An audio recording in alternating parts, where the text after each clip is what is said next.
देखिए, वक्फ amendment bill जो भारत सरकार ला रही है, भारत सरकार ने अपनी मंशा पहले ही जाहिर कर दी थी जब इसको पार्लियामेंट में पहली बार लाए थे, जेपीसी को भेज करके। और ज्वाइंट पार्लियामेंट्री कमेटी ने तमाम पक्षों को बहुत पेशेंटली सुना है। सबको सुनने के बाद में एक रिपोर्ट तैयार करके भेजी सरकार को।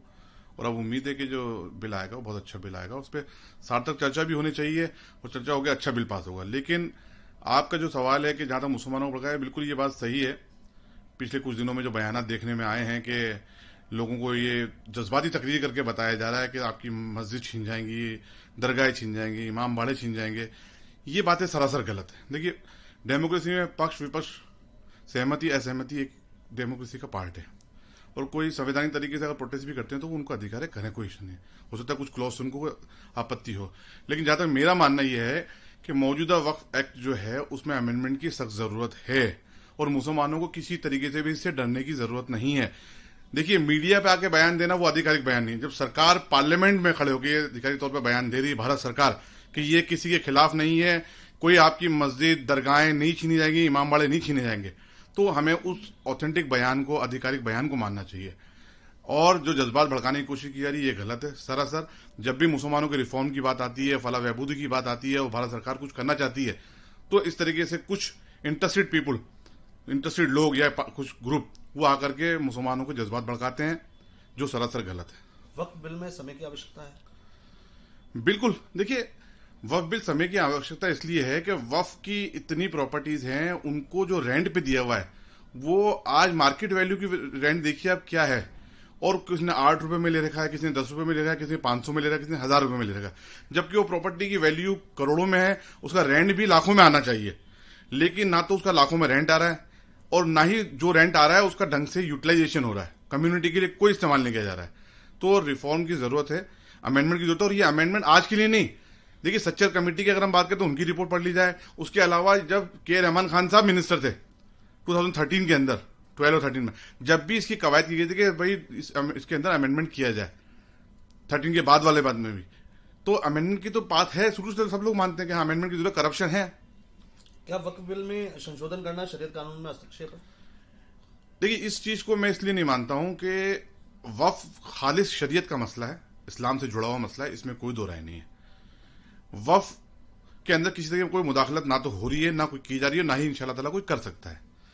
हिंदुस्तान में 1954 में वक्फ की प्रॉपर्टीज को रेगुलेट करने के लिए, मैनेजमेंट करने के लिए एक वक्फ एक्ट बनाया गया। उस वक्फ एक्ट के तहत वक्फ बोर्ड का गठन किया गया। उसके बाद में अमेंडमेंट करके सेंट्रल वक्फ काउंसिल का भी गठन किया गया। और वक्फ बोर्ड और सेंट्रल वक्फ काउंसिल के अंदर, जैसे वक्फ बोर्ड के अंदर चेयरमैन होता है, तो चेयरमैन जिसकी सरकार होती है जिस स्टेट में, उसका ही चेयरमैन बनता है। ये भी देखने में आया। मेंबर जिनकी सरकार होती है उन्हीं के मेंबर बनते हैं। सीईओ होता है। तो ये तो कोई वक्फ में कहीं दिया हुआ नहीं है, शरीयत में दिया हुआ नहीं कि अब सीईओ अपॉइंट होगा, वक्फ बोर्ड बनेगा। लेकिन नहीं, ये एक भारत सरकार ने हिंदुस्तान के आइन के तहत एक सिस्टम बनाया वक्फ की प्रॉपर्टी को रेगुलेट करने के लिए, मैनेजमेंट करने के लिए और पब्लिक को उसका लाभ पहुंचाने के लिए।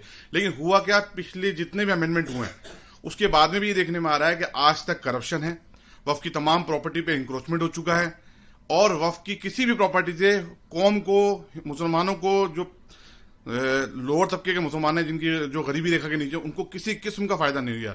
जबकि वक्फ, अल्लाह की राह में वक्फ इसलिए किया जाता है कि उस वक्फ के पैसे का, उस वक्फ की आमदनी का, उस वक्फ की प्रॉपर्टी का इस्तेमाल गरीब गुरबाओं की रोजी रोटी के लिए हो, उनकी जानो माल की हिफाजत के लिए हो, उनकी तरक्की के लिए हो। लेकिन ऐसा देखने में आया कि ऐसा कहीं इस्तेमाल नहीं किया गया। क्या आम मुसलमान का वक्फ कानून से सीधा संबंध है?